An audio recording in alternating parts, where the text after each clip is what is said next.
se interiorizó esa condición colonial. Y para replicar a Hegel, el colonizado construyó su identidad en el espejo de su opresor. Ahora, esto tiene implicancias políticas, sociales y psicológicas muy contundentes, como en su momento el gran escritor mexicano Octavio Paz lo demostrará en ese admirable libro que se llama El laberinto de la soledad. Bien, esto terminó con las famosas guerras de la independencia, pero aquí dos paradojas. La geografía política de la independencia requiere todavía una explicación convincente, y en ese sentido el texto escrito por el profesor Perry Anderson es de una extraordinaria ayuda, porque ¿cómo explicar las disidencias tempranas?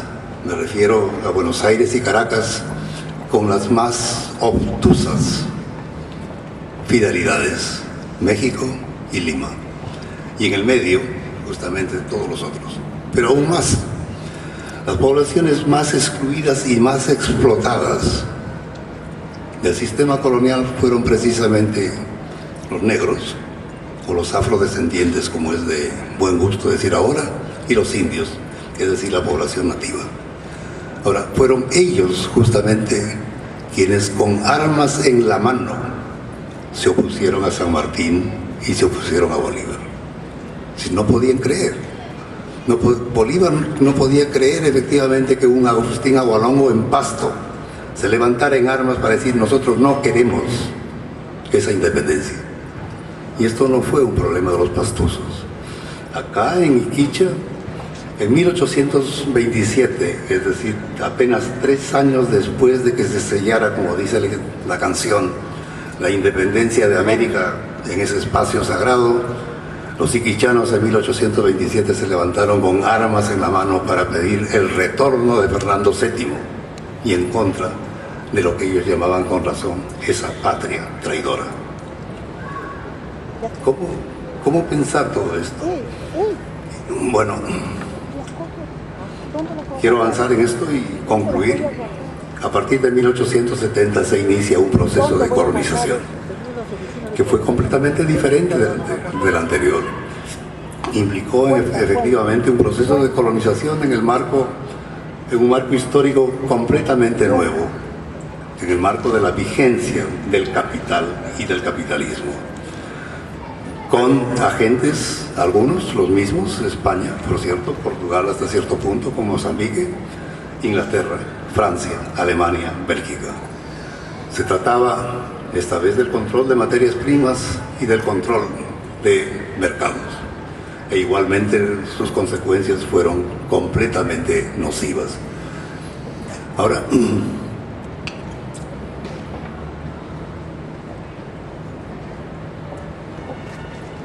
no se trata solamente de una dimensión económica, hay una dimensión cultural que fue efectivamente enunciada por vez primera por Edward Said en ese libro importante que se tituló El Orientalismo, pero que después continuó en otro campo de reflexiones. En efecto, se elaboraron estereotipos que, como decía Said, una construcción intelectual del Oriente que no tenía realmente mucho que ver con el Oriente, sino que eran estereotipos que sirvieron efectivamente para una mejor subordinación de la periferia. En 1940-1945, como señalaba, en el marco del proceso de descolonización, se desmanteló esta subordinación. Lo que no significa, por otra parte, que las raíces de la colonización existieran. Creo que Leopoldo Sea, que el gran escritor mexicano, desafortunadamente muerto, tenía razón cuando escribió en algún momento: América Latina, decía él, es un continente sin historia, porque efectivamente en la América Latina el pasado y el presente son una misma cosa. Y esto lo podemos constatar muy fácilmente. Y esa cuestión colonial, que aparentemente hubiera desaparecido luego de la liberación, que estuvo rápidamente entroncado con una cuestión nacional. Es decir, ahora la subordinación no era solamente una subordinación externa, sino una subordinación interna por parte de los centros más dinámicos. Y no es, por cierto, una casualidad que Pablo González Casanova, Octavio Paz, mexicanos, Rodolfo Stavenhagen, hayan tomado justamente la experiencia de Mesoamérica para reflexionar con profundidad sobre lo que ellos llamaban el colonialismo interno. Si ese libro que ha sido mencionado aquí tiene eventualmente la utilidad de ayudarnos a pensar en términos de otras coordenadas, el esfuerzo creo que habrá valido la pena. Y yo quiero finalmente expresar mis profundas felicitaciones a los compañeros, a los colegas de esta universidad por el extraordinario trabajo realizado, y quiero decirles que podrán contar con nosotros en todo este largo camino que han iniciado. Muchas gracias.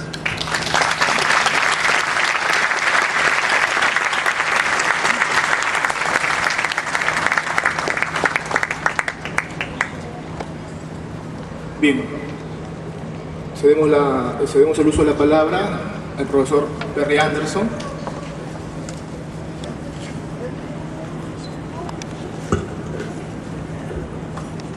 Es un gran placer y una honra hallarme aquí en esta nueva universidad peruana tan prometedora y con colegas tan generosas, demasiado generosas, como Claudio y Heraclio.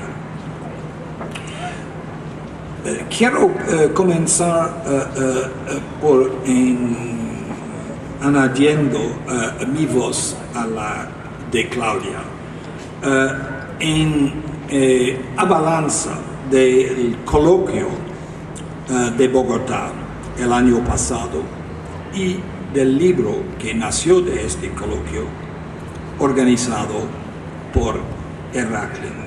Realmente reunir tantos eruditos aquí en América Latina, 30 profesores proviniendo de todas las partes de este continente: Perú, Argentina, Colombia, México, Bolivia, Brasil, República Dominicana, Puerto Rico, y también de las metrópolis anteriores de Francia, Alemania, Inglaterra, Estados Unidos, Austria, España, Canadá, para no hablar de India y Senegal. Esto ha sido, creo, una hazaña extraordinaria, un evento intelectual, creo, único. Es decir, organizar un enfoque tan comparativo y tan aprofundizado del fenómeno colonial. ¿Por qué el coloquio y el libro que nació del coloquio? ¿Por qué concentrarse sobre la cuestión colonial? Se puede preguntar qué es la pertinencia de esta cuestión, de la cuestión colonial, para nosotros hoy en día. No es que vivimos en un mundo descolonizado, con casi 200 estados independientes en las Naciones Unidas, la abrumadora mayoría de los cuales han sido colonias en una memoria reciente. Ahora, para responder a esta pregunta, debemos, creo, distinguir 3 estratos o niveles del fenómeno colonial de un punto de vista histórico. El colonialismo se puede definir, ha sido la forma más extrema de un proceso que yo diría inherente tanto al feudalismo como al capitalismo europeo. Es decir, el desarrollo económico desigual. Desigual entre regiones, desigual entre países, desigual entre continentes. Jamás se puede decir se han visto una expansión del feudalismo y aún menos del capitalismo que ha comportado un patrón de desarrollo económicamente igual. El desnivelamiento o desigualdad de los ritmos de crecimiento y de la producción se ha realizado en formas dramáticas, sin precedentes, cuando primero el feudalismo, entonces el capitalismo europeo conquistaron las Américas y más tarde África y gran parte de Asia. Los metrópolis notoriamente drenaban la riqueza de las colonias con métodos de saqueo, esclavitud y explotación antes inauditos. Eso es el primer nivel del fenómeno colonial, una dramatización, una extremización del fenómeno del desarrollo económico desigual. En segundo lugar, hubo, bien entendido, la dominación política de las potencias europeas sobre las zonas conquistadas y colonizadas.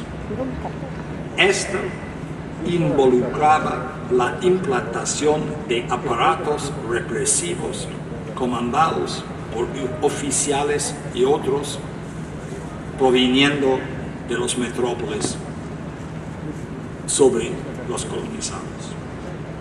Pero se debe notar también, invariablemente, el poder colonial necesitaba y utilizaba intermediarios y instrumentos locales para mantener sus regímenes. En tercer lugar, se creó también invariablemente una jerarquía, no solamente de clases que existía ya en los metrópolis, sino también étnica, de razas en las colonias, todas basadas sobre un menosprecio profundo racista de las poblaciones indígenas. Ahora, ¿qué ha significado la descolonización que ha comenzado aquí en América Latina y un siglo más tarde se extendió a Asia y a África? Estructuralmente, la descolonización ha comportado el desmantelamiento del segundo nivel del fenómeno colonial, o sea, la creación de estados independientes en lugar de colonias dependientes de los metrópolis. No cabe duda, claro, de la importancia política capital de este proceso de liberación nacional en América Latina, en África y en Asia.